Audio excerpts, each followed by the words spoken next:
How's it going, guys? Luke here from the Inversions page, and today we're going to be exploring my pedal board.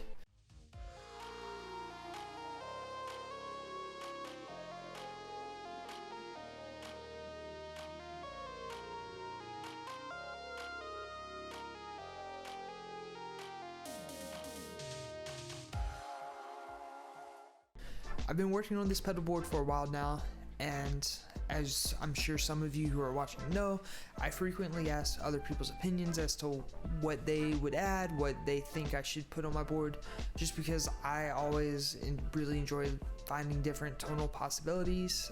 With this board here, what I've been doing lately is paring down to the basically essentials of what any bass player would need, and I've routed it in a way that I think turned out pretty well. So for us to start with, the first pedal in this chain is this brown protein. Okay, brown amplification protein. For this one here, it's got two sides, the green side and the blue side. The blue side is a blues breaker styled circuit, and then the green side I think is a Noble's ODR. While normally used for guitar, both the ODR and the blues breaker here both provide enough transparency to the sound to where you don't lose too much low end whenever you engage either one of these circuits here. Both of those sound really good on bass. I know a bunch of popular bass players use the blues breaker style circuit on bass. Those two are the circuits from the brown protein, and I really only engage those if I need a boost with a slight bit more grit. Because the pedal that I leave on most of the time is this Lake Effects FVD drive. The FVD is a rack-based pedal in which it has a switch here for silicone and germanium diodes. And basically just three knobs: filter, volume, drive. When you dial the drive down really low, it gives you a nice, sweet, like low gainy sound. But here, as you can see, I have my drive pretty high up, considering that it only goes to about 4 o'clock. I keep mine at about 1. So I like to run mine pretty heavy drive, but the filter pretty far up, which brings back in that low end. It just keeps it nice, and it keeps it from sounding too harsh. Pretty much like I was saying though, this one is an always on drive. From here, I run into the HX Stomp.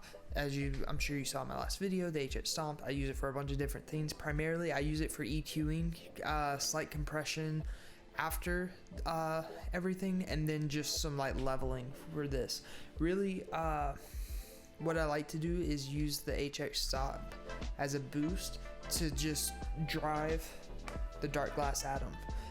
The Dark Glass Atom is in the effects loop of the Stomp here, so that way I can take it out if need be. Really, I have 3 different presets, and I just go to town with those. So both the Stomp and the Atom are being controlled by this MIDI controller here, the Morningstar MC3. It's just a great MIDI controller. Basically how I run mine is I have 3 different presets. I have clean bass, dirty bass, and then I have one that's called extra right now. With the Stomp here, I mainly use it as EQ, and everything will come in or out of the EQ. One interesting thing, I don't know if you can see here, is that I have a XLR out from the Atom to get just like a very, very nasty tone if I want to. And then what I can also do is I can choose where the XLR falls in the Dark Glass circuit. So if I want to keep it clean, so it would only be the first 2 pedals here and then the Stomp, that would be what's coming out of the XLR.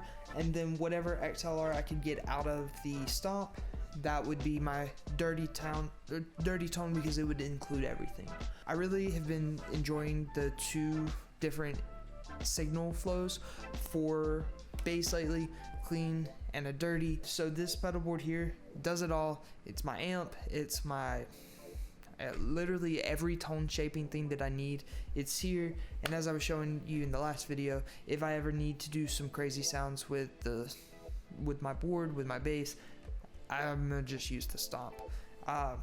These 3 here cover enough of my dirt that really this is just running as an EQ and routing options. So I mean, take it as you want it, but for me, the routing options are like the best. So real quick, while I'm editing this from the future, I realized that there was something that I forgot to do. That's to give a shout out to the two biggest parts that like made this board possible.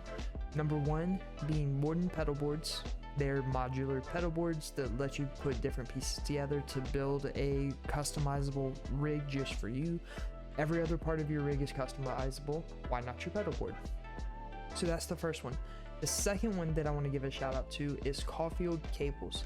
They have made my custom MIDI cable, the low profile XLR patch cable that allows me to run into a interface from the Dark Glass Atom, and then they've also did the patch cables for the loop and made them all super customizable. They cut the perfect lengths for me and everything. So huge shout out to those guys. Wouldn't have been able to do it without them. Thanks guys, appreciate it.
Anyway, hopefully y'all enjoyed the sound demos. That's just a couple of the different sounds that I've been able to get with this board.